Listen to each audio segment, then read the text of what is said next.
السلام علیکم۔ شہر اشوک بائی امطل عزیز شہزاد، ایپیسوڈ 14۔ ان کی عمر بھر کی کمائی ایک مرتبہ پھر داؤ پر لگی تھی، مگر اس بار نہ وہ انجان تھے نہ بے خبر۔ سو وہ کچھ ایسا پلان بنانا چاہ رہے تھے کہ سانپ بھی مر جائے اور لاٹھی بھی نہ ٹوٹے، اور یہ سانپ بھی مر جائے اور لاٹھی بھی نہ ٹوٹے والا پلان اکثر ہی ناکام ہو جاتا ہے۔ سو جلد یا بدیر اس منصوبے کا بھی یہی انجام ہونا تھا۔ تم دھوکے باز اور فریبی ہو، نہ تم عین وقت پر میرے ساتھ دغا بازی کرتے اور نہ میں ان حالات کا شکار ہو کر اس الو کے پٹھے کے پلے بنتی۔ وہ سینے پر دونوں ہاتھ باندھے، منہ نفرت سے موڑے، پچھلے کئی منٹ سے نان سٹاپ کچھ اس قسم کی باتیں اپنے سامنے بیٹھے آصف شیرازی کو سنا رہی تھی۔ آصف شیرازی کی واپسی اس کی زندگی میں بڑے ڈرامائی انداز میں ہوئی تھی۔ وہ گالف کلب والی پارٹی میں اس روز چندہ سے ملا تھا۔ چندہ میری مجبوری، تم مجھے کیوں نہیں سمجھ پا رہی ہو؟ بتایا نا تمہیں کہ مالکان نے فراڈ کے کیس میں مجھے اندر کروا دیا تھا۔ سارا نام مقام اور پیسہ ڈوب گیا۔ بھلا ان بڑے لوگوں سے بھی کبھی کوئی لڑ سکا ہے؟ 2 سال کی جیل کاٹی اور پھر جیسے تیسے وکیلوں کو رشوتیں کھلا کر کچھ عرصہ قبل ہی باہر آیا ہوں۔ ایک تو تمہارے پاس ہر سوال کے جواب میں کسی نہ کسی مجبوری کا تذکرہ ضرور ہوتا ہے۔ وہ چڑھ کر بولی تو وہ غم زدہ انداز میں مسکرا کر بولا، بیگم صاحبہ بن گئی ہو نا؟ اب تو تمہیں غریبوں کی مجبوریوں پر بھری داستان غم سن کر کوفت ہی ہوگی۔ خاک بیگم صاحبہ بن گئی ہوں؟ وہ مزید تپ کر بولی، تمہیں کہاں سے میں بیگم صاحبہ دکھائی دے رہی ہوں آصف؟ مت میرے زخموں کو خرید دو اس طرح۔ اور اس پر آصف بولا کچھ نہیں، بس ایک خاموش نگاہ اس کے کانوں، ہاتھوں، انگلیوں اور گلے پر ڈالی، جہاں اس کے شوہر کی محنت اور حق حلال کی کمائی اپنی پوری آب و تاب سے جگمگا رہی تھی۔ یہ سچ تھا کہ آصف ان دنوں واقعی اس کی زلفوں کا اسیر تھا، مگر اس بات کا ہرگز یہ مطلب نہیں تھا کہ وہ محض اس محبت کی خاطر اس سے شادی کر رہا تھا۔ بالکل نہیں، وہ اسے پوری طرح کیش کروانے کا ارادہ رکھتا تھا، زندگی میں شارٹ کٹ مارنے کی کوشش کر رہا تھا۔ مگر شومیہ قسمت کہ اسے دلہا کے بجائے قیدی بننا پڑا کہ وہ بیک اپ پلان کے طور پر ایک بڑے اور نامور شخصیت کی بیگم کو رجھانے میں کامیاب ہو کر ان دنوں ان کا ہمدرد غمگسار بن چکا تھا۔ مگر ہوا کچھ یوں کہ اس کے حقیقی ہمدردوں اور دیگر غمگساروں نے اس کے شوہر تک اس کی بات پہنچا دی، اور اس کے بعد وہی ہوا جو عموماً ہوتا ہے۔ بڑی دقتوں سے رہائی ملی۔ کچھ عرصے کے لیے وہ واقعی شہر سے باہر چلا گیا، مگر اب رزق کی تلاش میں پھر واپس اسی شہر میں آ چکا تھا، اور سوئی اتفاق اسے چندہ دوبارہ مل گئی۔ مما گھر چلیں؟ سونو نے اس کا مہکتا پلو کھینچا۔ وہ ان دنوں جمیل کی ہدایت کے بموجب ہر جگہ اس کے ساتھ ساتھ ہی پھر رہا تھا، جبکہ چندہ اس سے شدید تنگ آئی ہوئی تھی۔ مجھ سے ملنے آ رہی تھی تو کم از کم اپنی شادی شدہ زندگی کی اس نشانی کو تو گھر پر چھوڑ آتی۔ وہ جو وارفتگی سے چندہ کو تک رہا تھا، اس کے مما پکارنے پر شدید بے مزہ ہوا تھا۔ پہلی بات تو یہ ہے کہ میں تم سے ملنے نہیں آئی، وہ نخوت سے بولی۔ میں تو یہاں روز شام کو آتی ہوں۔ اب تم ہی نے میرا تعاقب کرنا اپنی زندگی کا مقصد بنا رکھا ہے تو میں کیا کروں؟ وہ شان بے نیازی سے کندھے اچکا کر بولی تو اس کے انداز پر آصف دل برانہ انداز میں ہنس دیا۔ باخدا تم میں آج بھی وہی ادا اور نزاکت ہے جو چند سال پہلے تھی۔ ایمان سے اگر تم اس اشتہار کو لے کر نہ پھرو نا اپنے ساتھ، اس نے انگلی اٹھا کر سہمے ہوئے سونو کی جانب اشارہ کیا، تو کوئی مر کر بھی یقین نہ کرے کہ تم شادی شدہ ہو۔ اس کی بات پر چندہ کی اکڑی گردن مزید تن سی گئی، جبکہ پہلے سے سہما ہوا سونو آصف کی خود پر جمی ناپسندیدہ نگاہیں محسوس کر کے مزید خوف زدہ ہو گیا تھا۔ لیکن اب کیا کیا جا سکتا ہے؟ وہ بے پرواہ لہجے میں بولی، زندگی میں بنیادی چیز ہوتی ہے ارادہ۔ اگر ارادہ کر لو تو سب کچھ کیا جا سکتا ہے۔ اس کی آنکھیں عجیب طرح سے چمکنے لگی تھیں۔ مثلاً کیا ارادہ کر لوں میں؟ وہ استہزائیہ بولی۔ یہی کہ وہ اس کی مذاق اڑاتی نگاہیں خود پر محسوس کر کے گڑبڑا گیا۔ تمہیں دنیا کو تسخیر کرنا ہے۔ پہلے اس کا ارادہ مجھ سے شادی کرنا ہے کہنے کا تھا، مگر چندہ کا انداز بتاتا تھا کہ وہ اس بات پر سوائے قہقہ لگانے کے کچھ نہ کرتی۔ صرف ارادہ کر لینے سے دنیا تسخیر ہو جاتی تو میں اب تک کر چکی ہوتی۔ اس نے سر جھٹک کر کہا، گویا اپنی حماقت کا احساس ہو چکا ہو۔ ارادہ کے بعد عمل بھی ضروری ہوتا ہے، اپنے طور پر کر کے دیکھ چکی۔ اس نے دھیمے بیزار کن لہجے میں کہا۔ اچھا، ذرا بتانا کیا کیا ہے تم نے اب تک؟ وہ استہزائیہ لہجے میں بولا۔ سچ سمجھ کر خود کو پیش کیا ہے، پارٹیز فنکشنز اٹینڈ کیے ہیں، مگر حاصل کیا ہوا؟ ساتھ لنچ ڈنر کرنے کی آفرز، گھومنے پھرنے وقت گزارنے کی فرمائشوں کے علاوہ۔ آصف کی آنکھیں گہرے رنج میں ڈوب گئیں۔ چندہ، تم نے یہ سب کیا؟ وہ متاثر ہو کر پوچھنے لگا۔ تو اور کیا کرتی؟ جو خواب تم میری آنکھوں میں سجا گئے تھے آصف، وہ بہت رنگین تھا۔ اس سے دستبرداری اتنی آسان نہیں تھی، سو مجھے جو سمجھ میں آیا کرتی گئی۔ وہ بھی کسی قدر اداسی سے بولی، مگر یہ اداسی سوائے ناکامی کے کسی اور چیز کی نہیں تھی۔ میں تو تمہارے لیے بہت کچھ کرنا چاہتا تھا، مگر یہ ظالم وقت۔ چندا نے تیزی سے اس کی بات کاٹ کر جانچتے لہجے میں پوچھا۔ اب کیا کر سکتے ہو؟ یہ بتاؤ کیا کرنا چاہتے تھے کا وقت گزر گیا ہے۔ تب وہ یکدم خاموش ہو کر اس کی صورت تکنے لگا۔ پھر کچھ دیر کے توقف کے بعد گمبھیر لہجے میں بولا، تم صرف یہ بتاؤ تم کیا چاہتی ہو؟ تمہیں تمہاری چاہت تک پہنچانا اس دیوانے کا کام ہے۔ چندا کے خوبصورت لبوں پر خفیف سی مسکراہٹ نمودار ہوئی۔ چلو دیکھتے ہیں کہ تم اپنے دعوے میں کس حد تک سچے ہو، اس نے بے یقین لہجے میں کہا تھا۔ مما چلے نا، مجھے نیند آ رہی ہے۔ سونو سخت عاجز آیا ہوا تھا۔ ایک تو تمہیں کوئی نہ کوئی مصیبت لاحق رہتی ہے، اٹھو۔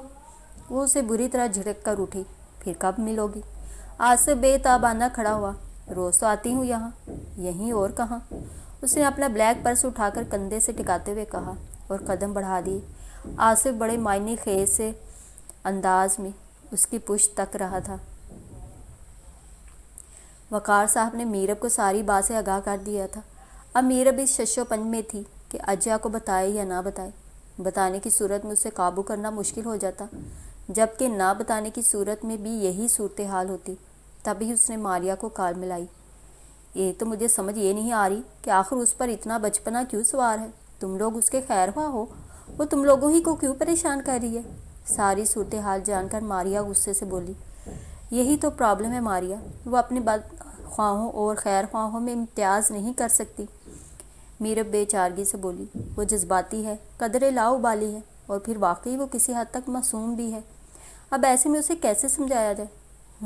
مگر یار تم تو اتنی ٹینشن مت لو، اپنی کنڈیشن دیکھو، ایسے میں اتنے تفکرات پالنا ٹھیک ہے کیا؟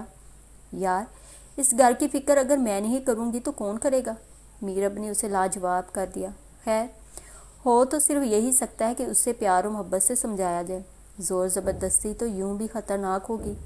مسئلہ تو سارا یہی ہے کہ وہ پیار محبت سے بھی ہرگز نہیں مانے گی۔ وہ تھکے تھکے انداز میں بولی۔ تب پھر یہی ہو سکتا ہے کہ فی الحال تم اسے اس کے حال پر چھوڑ دو اور مناسب وقت کا انتظار کرو۔ جو کچھ ہو رہا ہے بالآخر اسے پتہ چل ہی جانا ہے۔ ماریا نے کہا۔ ہاں یہی ٹھیک ہے۔ اور سناؤ، گھر میں سب کیسے ہیں؟ سب ٹھیک الحمدللہ۔ کل میں امی کے ساتھ کراکری لینے گئی تھی، اس نے خوشی سے بتایا تو گفتگو کا رخ اس کی شادیوں کی تیاریوں کی جانب مڑ گیا۔ کہاں کی تیاری ہے؟ آج خلاف معمول جمیل گھر پر ہی موجود تھا اور ہلکے پھلکے حلیے میں بیٹھا ٹی وی دیکھ رہا تھا۔ تبھی چندا اپنے ازلی بیزار انداز میں کمرے سے باہر نکلی۔ اس کی تیاری دیکھ کر جمیل پوچھ بیٹھا، اپنی دوستوں سے ملنے جا رہی ہوں، آج میں گھر پر ہوں، مت جاؤ تم۔ اس نے اس کی جانب دیکھ کر چاہت سے کہا، کیوں نہ جاؤں؟ وہ چمک کر بولی، گھر میں بیٹھ کر کیا ملے گا مجھے؟ میرا پیار، میری محبت۔ وہ اسے دیکھ کر نرمی سے بولا، مگر مجھے نہیں چاہیے، اس نے تیکھے لہجے میں کہا اور آگے بڑھ کر رفیق رفیق چلانے لگی۔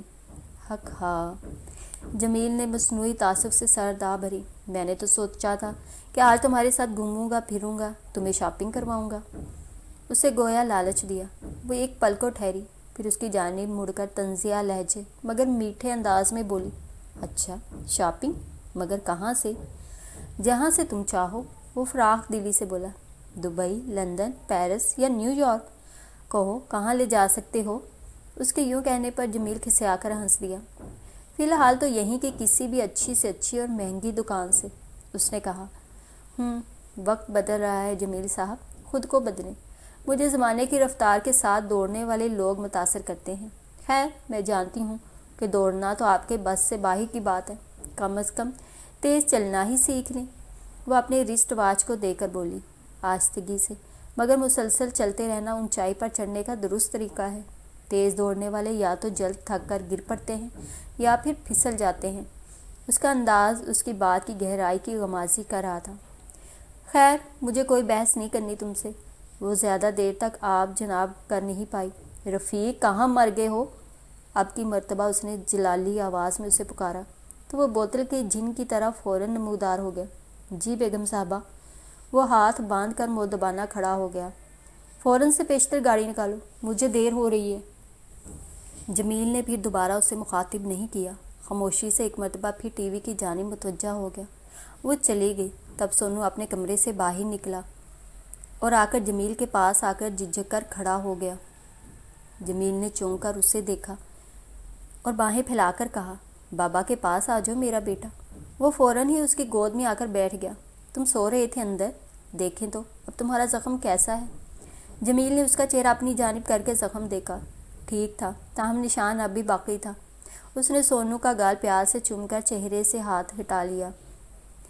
نہیں، میں سو نہیں رہا تھا، اندر زینت بھی سے سٹوری سن رہا تھا اور مما کے جانے کا ویٹ بھی۔ وہ معصومیت سے بولا۔ جمیل چونکا۔ مما کے جانے کا ویٹ کیوں؟ اچھا۔ اس نے سمجھ کر سر ہلایا۔ آپ روز ان کے ساتھ جاتے ہو نا، مگر آج وہ آپ کو لے کر نہیں گئیں۔ بابا کی وجہ سے گھر پر چھوڑ دیا۔ اب ہم دونوں پارک چلیں گے۔ ٹھیک۔ آپ مما کو تو نہیں لے کر چلیں گے نا؟ ارے بتایا تو آپ کو، وہ تو چلی گئی۔ بابا، مجھے وہ بالکل اچھی نہیں لگتی۔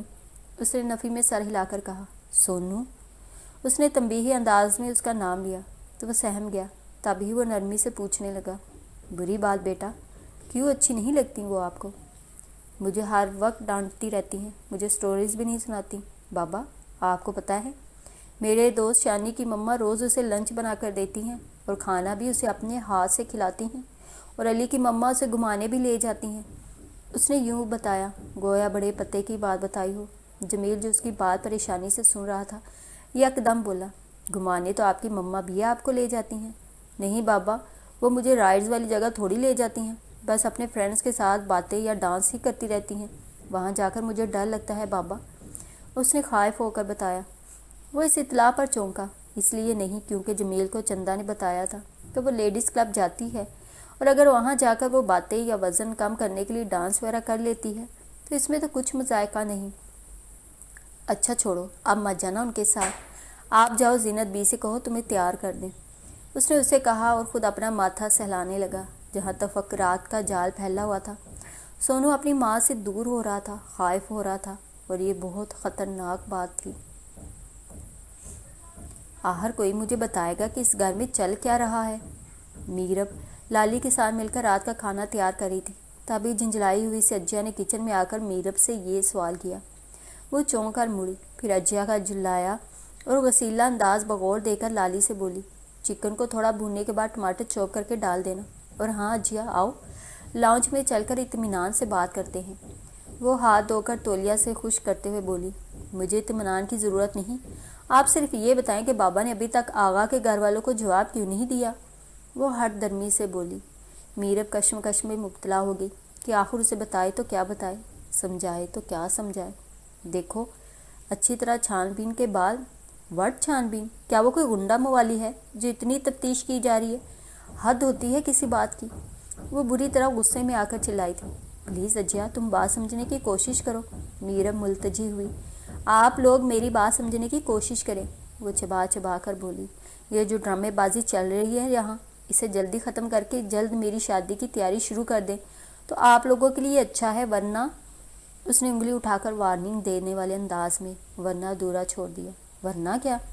اور کچن کے دروازے سے آتی اس آواز نے میرب کا خون تو خشک کیا ہی تھا۔ اجیا بھی اس لہجے کی ٹھنڈک پر کانپ اٹھی۔ ورنہ کیا؟ تمہارے ارادے کیا ہیں؟ ذرا میں بھی تو سنوں۔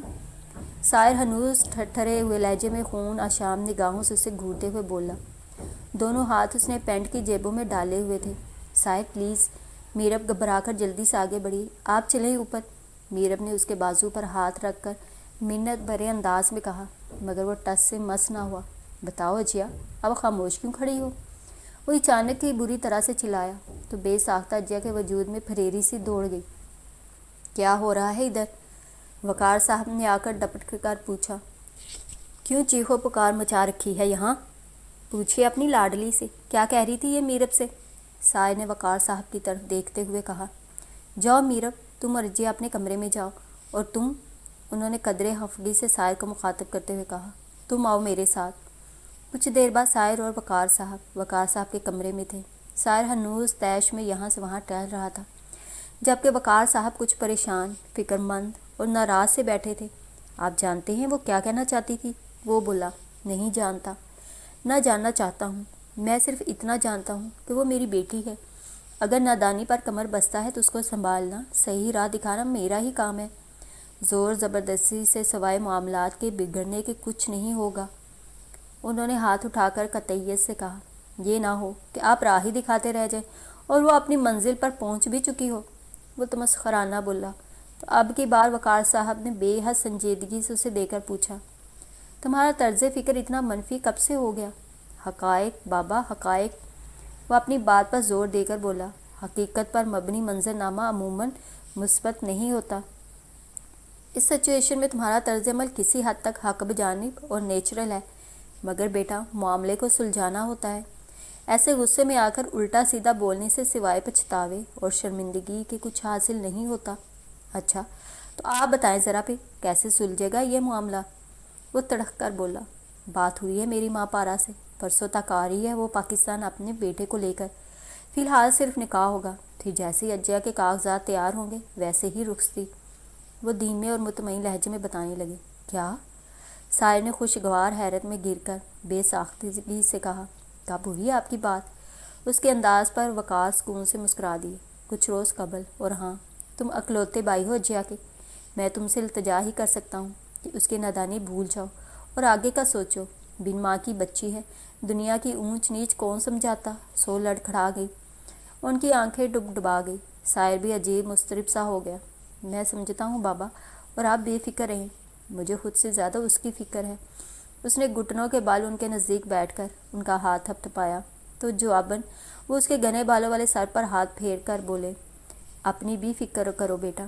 وہ اس کی آنکھوں کے گرد ہلکے دے کر فکر مندی سے بولے، اور میرے بیٹی کی بھی، وہ بہت پیاری بچی ہے، تمہاری نسل کی آبیاری کر رہی ہے، اسے خوش رکھو، محبت دو، وقت دو، اس کا خیال رکھو، تبھی وہ ایک صحت مند زندگی کو جنم دے پائے گی۔ اچھا، وہ یوں کھڑا ہو گیا گویا کسی بچھو نے ڈنک مار دیا ہو۔ آپ آرام کریں، نکاح کے انتظامات کے سلسلے میں جو کچھ بھی کرنا ہو مجھے بتا دیجیے گا، اس نے کہا، اور جواب کا انتظار کیے بنا کمرہ عبور کر گیا۔ وقار نے تھک کر چیئر کی پشت سے سر ٹکا کر آنکھیں موند لیں۔ زندگی ہر موڑ پہ اتنی پیچیدہ اور الجھی ہوئی کیوں ہو جاتی ہے آخر؟ وہ سوچ رہے تھے۔ حقیقت تو یہ تھی کہ انہوں نے سائر کو تسلی دے دی تھی، مگر ان کا دل نہ جانے کم بخت کیوں دھڑکے جا رہا تھا۔ ایسا لگتا تھا کہ کچھ ہوگا، مگر کیا، یہ نہیں معلوم۔ آج وہ تمہارا ٹریڈ مارک ساتھ نہیں ہے؟ آصف نے مشروب کا گھونٹ بھر کر چندا سے یوں ہی استفسار کیا۔ آج اس کا باپ گھر پر تھا تو میں وہیں چھوڑ آئی۔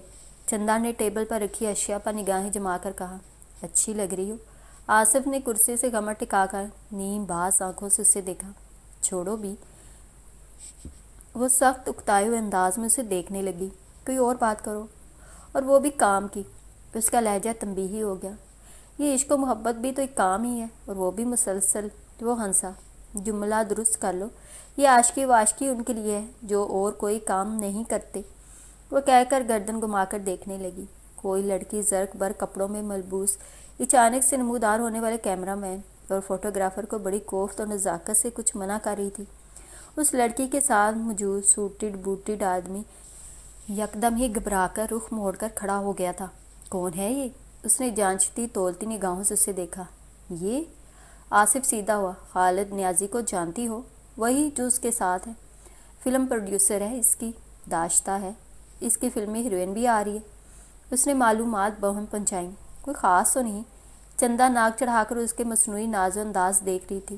نہ ہو، مگر نیازی کی فلم کی ہیروئن بہرحال ہے تو یہی۔ وہ دل جلانے والی ہنسی ہنس کر بولا، اور واقعی نہ صرف چندا کا دل بلکہ جسم بھی دھڑ دھڑ جلنے لگا۔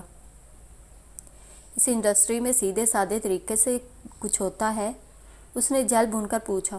ہوتا ہے میری جان، ہوتا ہے، مگر کن کے ساتھ؟ یہ بات صیغہ راز میں رہنے دو۔ وہ نشے میں ڈولنے لگا۔ تم سے تو بات کرنا ہی بیکار ہے۔ تم تب بھی ناکارہ تھے، اب بھی نکمے ہو، مگر میں دیکھ رہی ہوں کہ اپنی مقرر کردہ حدود کے ساتھ اس فیلڈ میں آگے بڑھا جا نہیں سکتا۔ وہ اس لڑکی کو دیکھ کر فرسٹریٹڈ ہو گئی تھی۔ بالکل ٹھیک کہا تم نے، یہ حدود ودود تو سب بیکار ناکام لوگوں کی باتیں ہیں۔ اپنی سوچ تو یہ ہے کہ اپنے اور کامیابی کے درمیان آنے والی ہر رکاوٹ کو خواہ جائز یا ناجائز کسی بھی طریقے سے دور کر دو۔ وہ بے حد جذباتی ہو کر ہاتھ ہلا ہلا کر کہنے لگا، اور اس کا ہلتا ہوا ہاتھ شیشے کے بیش قیمت اور نازک گلاس سے جا ٹکرایا۔ نتیجتاً گلاس زمین بوس۔ ہاں، حال میں موجود سبھی نے ایک پل کو مڑ کر دیکھا۔ چندا نے خفت زدہ ہو کر آصف کو گھرکا۔ جب سنبھالی نہیں جاتی تو پیتے کیوں ہو؟ خواہ گلاس کا نقصان کر دیا، اب یہ خمیازہ بھی مجھے ہی بھگتنا پڑے گا۔ آج میرے پاس پیسے نہیں ہیں تو تم بھی مجھے تانے دے لو، وہ لڑکھڑاتی گلوگیر آواز میں بولا، مگر دیکھنا بہت جلد میں تمہارے سارے پیسے سود سمیت لوٹا دوں گا۔ بکواس بند کرو اور اٹھو، تم سے تو بات کرنا ہی بیکار ہے، بےہودہ جاہل شخص ہو تم۔ وہ شدید غصے میں آ گئی، اشارے سے ویٹر کو بلا کر بل لانے کے لیے کہا۔ بدن پہ ستارے لپیٹے ہوئے وہ اونچا اونچا گا رہا تھا، اور وہ بے بسی سے اسے دیکھ رہی تھی، اور کوئی اور بھی انہیں دیکھ رہا تھا، مگر انہیں خبر نہیں تھی۔ کیا؟ آغا فون پر تقریباً دھاڑا تھا۔ اجیا نے روتے ہوئے ساری بات منو ان بتا دی تھی۔ ماں پارا اپنے اکلوتے پڑھے لکھے خوب رو بیٹے اور اپنے میاں کے ساتھ پاکستان آ چکی تھی، اور گھر آ کر انہوں نے جس والہانہ انداز میں اسے گلے سے لگا کر اس کا ماتھا چوما تھا، وہ انداز اجیا کو بری طرح کھٹک گیا تھا۔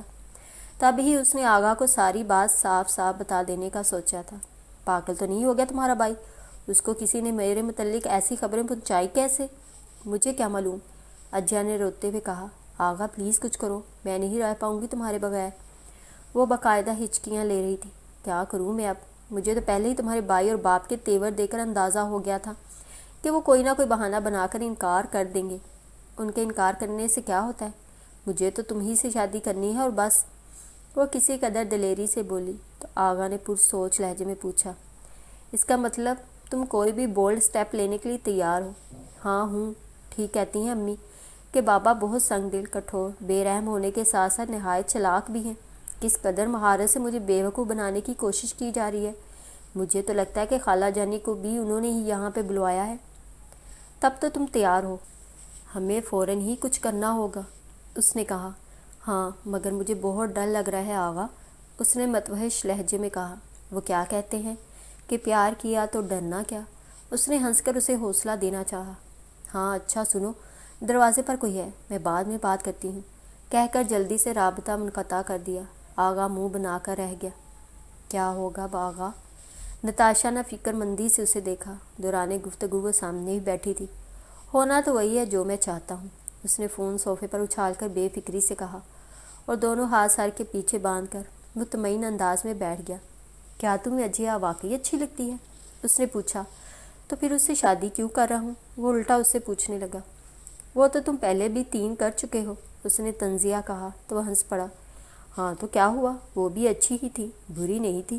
مگر آغا، اجیا بہت انوسینٹ ہے، میں تمہیں جانتی ہوں، کچھ روز بعد وہ تمہارے دل سے اتر جائے گی، تمہیں تو یقیناً کوئی اور پسند آ جائے گی، مگر وہ ٹوٹ جائے گی بیچاری۔ وہ افسوس کرنے لگی۔ نہیں یار، پہلی کا تو پتہ نہیں، مگر یہ میری ڈیفینیٹلی آخری محبت ہے، اس نے پروسوک لہجے میں کہا۔ تم ہر بار یہی کہتے ہو آغا، اس نے نفی میں سر ہلا کر کہا۔ ہر بار یہ دل کم بخت دغا دے جاتا ہے، وہ بے چارگی سے بولا۔ تمہیں اس کو سب سچ بتا دینا چاہیے تھا، جب اسے ان سب باتوں کا پتہ چلے گا تو بہت ہرٹ ہوگی وہ، اس نے کہا۔ پاگل ہوگی ہو کیا؟ وہ بدک کر سیدھا ہوا۔ خبردار، اور تم بھی اسے یہ سب مت بتانا، وہ بہت مختلف مزاج کی لڑکی ہے، جہاں تک میں اسے جانتا ہوں اس کے لیے یہ باتیں بہت اہمیت کی حامل ہیں، اور بعد میں اسے یہ سب پتہ چل گیا تو؟ نتاشا نے کہا تو وہ لاپرواہی سے بولا۔ بات کی بعد میں دیکھی جائے گی یار، اور فی الحال تم مجھے خواہ آنے والے وقت کے اندیشوں میں دھکیل کر بور مت کرو۔ وہ ٹی وی کا ریموٹ اٹھا کر قدرے چڑ کر بولا تھا۔ یوں بھی نتاشا کو دیر ہو رہی تھی، سو وہ بھی اس کے پاس سے اٹھ گئی۔ ماشاءاللہ ماشاءاللہ، ماں پارا نے ہیرو کا سیٹ جو وہ اس کے لیے بطور خاص لائی تھی اس کے ساتھ لگاتے ہوئے کہا۔ وہ ہنوز بے تاثر چہرہ اور خالی خالی نگاہیں لیے بیٹھی رہی۔ بالآخر وہ مناسب وقت آ ہی گیا تھا جب اجیا کے علم میں ساری بات لائی جا رہی تھی اور یہ کام ماں پارا بذات خود سر انجام دے رہی تھی۔ ان کا ساتھ دینے کے لیے میرب بھی موجود تھی اور وہ دونوں سامان اٹھائے اس کے کمرے میں کچھ دیر قبل ہی آئی تھی۔ کیوں اجیا، زیورات اور اپنا نکاح کا جوڑا پسند آیا؟ نکاح کا جوڑا؟ وہ ہکلا گئی۔ کس کا نکاح؟ اس نے عجیب سی نگاہوں سے انہیں دیکھا تو وہ سنبھل کر کہنا شروع ہوئی۔ میرب دل ہی دل میں مختلف قرآنی آیات کا ورد کر رہی تھی۔ دیکھو میری جان، ہمیں بہت سی چیزیں اپنے لیے پسند آ جاتی ہیں مگر کچھ اس میں سے ہمارے لیے نقصان دہ بھی ہوتی ہیں، اور اولاد کو بچانا والدین کا فرض ہوتا ہے نا۔ وہ بہت نرم روی اور حلاوت سے کہہ رہی تھی، مگر مجھے یہ نکاح نہیں کرنا۔ وہ شدید ترین پریشانی میں گری اسی قدر کہہ سکی۔ کیوں بیٹا؟ ہم بڑے پیار سے بڑی چاہ سے تمہیں اپنا رہے ہیں، کسی قسم کا اندیشہ اور فکر اپنے دل میں مت پالو۔ وہ مسکرا کر بولی۔ اور دیکھو نا، میرب نے ان کی بات آگے بڑھاتے ہوئے کہا، خالہ جان تم سے کتنا پیار کرتی ہیں، کتنا خیال رکھتی ہیں تمہارا۔ ارے بھی ایسی ساس و نصیبوں والی کو ملتی ہے۔ وہ لوگ یقیناً اسے بہلانے پھسلانے کی کوشش کر رہے تھے، اور اجیا کوئی نادان بچی نہیں تھی جو سمجھ نہیں پاتی اور وہ کچھ بھی کہہ لیتی، کوئی بھی اعتراض کر لیتی، مگر ان لوگوں نے اسے یوں ہی پیار محبت سے جذباتی بلیک میلنگ کے ذریعے قابو کر لینا تھا۔ یہ بات وہ سمجھ گئی تھی، اس لیے سر جھکائے خاموش بیٹھے یہی سوچ رہی تھی۔ کیوں بیٹا، کچھ کہو تو صحیح۔ اچھا چلو یہی بتا دو کہ اپنا ڈریس اور جیولری پسند آئی؟ ماں پارا نے اس کی تھوڑی شرارت سے چھوتے ہوئے پوچھا تو اس نے محض اسبات میں سر ہلانے پر اکتفا کیا۔ ماں پارا نے آنکھوں ہی آنکھوں میں میرب کو کچھ اشارہ کیا۔ اچھا بھی، اب تم آرام کرو، کل عصر میں تمہارا نکاح ہے میرے بیٹے حمزہ کے ساتھ، اور رات میں یہی لان میں چھوٹا موٹا نکاح کا فنکشن۔ وہ خوشی سے بتانے لگی۔ وہ ایک جھٹکے سے سر اٹھا کر بے یقین نگاہوں سے انہیں دیکھنے لگی۔ میرب سرت سے کمرہ عبور کر گئی۔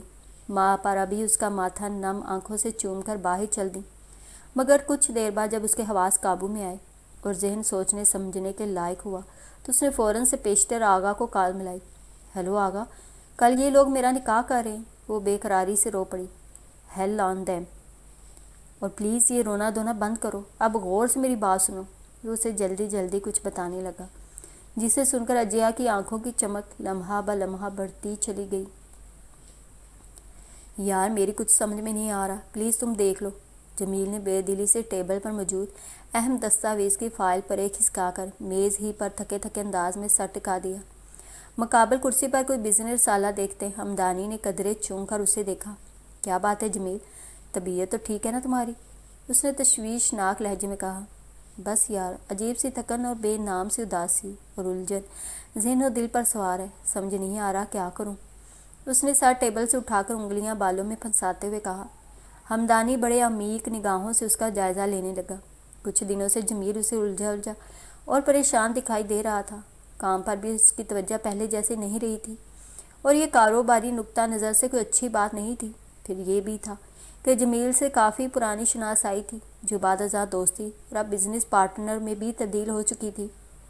جمیل ایک سیلف میڈ انسان تھا، کم عمر ہی میں اس پر ذمہ داریوں کا کوہ گراں آ گرا تھا، مگر وقت نے ثابت کیا کہ وہ اس ذمہ داری کا واقعی اہل تھا۔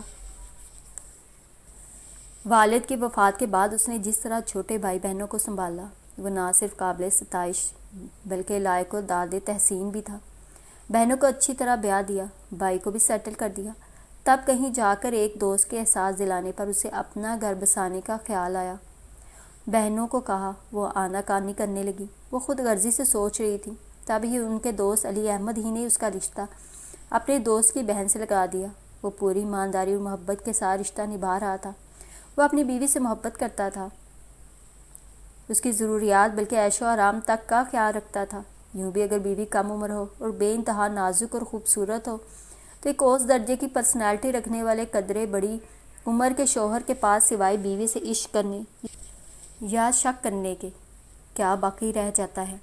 مگر شک کرنا جمیل کی فطرت نہیں تھی، اور بات پر بیوی پر پہرے بٹھانا اس کی سرشت میں شامل نہیں تھا۔ وہ نہ صرف روشن خیال بلکہ کسی حد تک لاپرواہ بھی تھا۔ جس شخص نے اپنی صوم و صلات کی پابند باپردہ ماں کو دیکھا ہو، چار دیواری میں خود کو محفوظ تصور کرنے والی بہنوں کے علاوہ کسی عورت کو قریب سے نہ دیکھا ہو، شاید وہ عورت ذات کے متعلق اس سے زیادہ کچھ سوچ بھی نہیں سکتا تھا کہ عورت وفا ہے، حیا ہے، نغمگی ہے، حسن ہے، گھر کی زینت اور روح کا سکون ہے، اور یہی جذبات چندہ کے لیے جمیل کے تھے، اور ہمدانی اس کا اچھا دوست ہونے کے ناطے کسی حد تک اس کے خیالات سے واقف بھی تھا۔ مگر میرا خیال ہے کہ تم کچھ دن کی چھٹی لے کر بھابھی کے ساتھ کہیں گھوم پھر آؤ۔ اس نے کچھ سوچ کر کہا۔ کہاں لے کر جاؤں؟ وہ عاجز لہجے میں بولا۔ وہ لندن، پیرس، نیو یارک گھومنے کی بات کرتی ہے، اور اسے وہاں لے جانا فی الحال میرے بس کی بات نہیں۔ یہ کیا بات ہوئی یار؟ ہمدانی اچنبھے سے بولا۔ ڈائریکٹ اتنی اونچی اڑان؟ ہاں یار، وہ ایسی ہی ہے، ہر چیز اسے اعلیٰ سے اعلیٰ اور مہنگی سے مہنگی چاہیے۔ اس نے سر جھٹکا۔ تم اتنے پریشان کیوں ہو آخر؟ کیا بتاؤں؟ جمیل نے اسے یوں دیکھا گویا کہوں یا نہ کہوں۔ مجھے لگتا ہے وہ میرے ساتھ خوش نہیں ہے، جمیل نے تعصب بے چارگی کے ملے جلے لہجے میں بتایا۔ اچھا، مگر کیوں؟ وہ حیرت سے بولا۔ پتہ نہیں یار، وہ ہر وقت مجھے غریب ہونے کے، اپنی خواہشات کی تکمیل نہ ہونے کے طعنے دیتی رہتی ہے۔ حیرت ہے؟ وہ کسی قدر استہزاء سے بولا۔ وہ خود کون سے ساؤنڈ بیک گراؤنڈ سے ہیں؟ میرے خیال سے تو وہ تمہارے گھر میں نہایت ہی یا عیش و آرام، بلکہ ہر طرح کی آزادی سے رہ رہی ہیں۔ اس کی نگاہوں میں وہ منظر گھوم گیا۔ کہیں ان کی ناخوشی کے پیچھے کوئی اور وجہ تو نہیں؟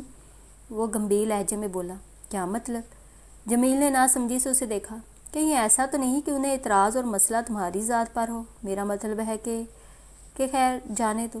وہ کچھ بولتے بولتے جھجک کر خاموش ہو گیا۔ جملہ مکمل کرو ہمدانی، کیا کہنا چاہ رہے ہو؟ وہ سخت لہجے میں بولا۔ دیکھو، بھابھی آزاد خیال ہے، انہیں گھومنا پھرنا پسند ہے، ٹھیک ہے، مگر ہمارے مذہب اور معاشرے کے بھی کچھ تقاضے ہیں کہ نہیں؟ وہ خاموشی سے اسے دیکھتا رہا۔ تمہیں چاہیے کہ وہ کہاں جاتی ہیں، کس سے ملتی ہیں، کہاں وقت گزارتی ہیں، اس کے متعلق معلومات رکھو۔ وہ جو بات سیدھے طریقے سے نہیں کہہ پا رہا تھا، اسے گھما پھرا کر کرنے کی کوشش کر رہا تھا۔ کیا کہنا چاہ رہے ہو؟ کھل کر کہو۔ وہ مکمل سنجیدہ تھا۔ جو کہنا تھا کہہ چکا، اس پر غور کرو، اب میں چلتا ہوں، مجھے ذرا کام ہے۔ وہ کہہ کر چلتا بنا، مگر کمرے میں اپنے الفاظ کی باز گشت چھوڑ گیا، اور اس پر غور کرتے جمیل کو بھی۔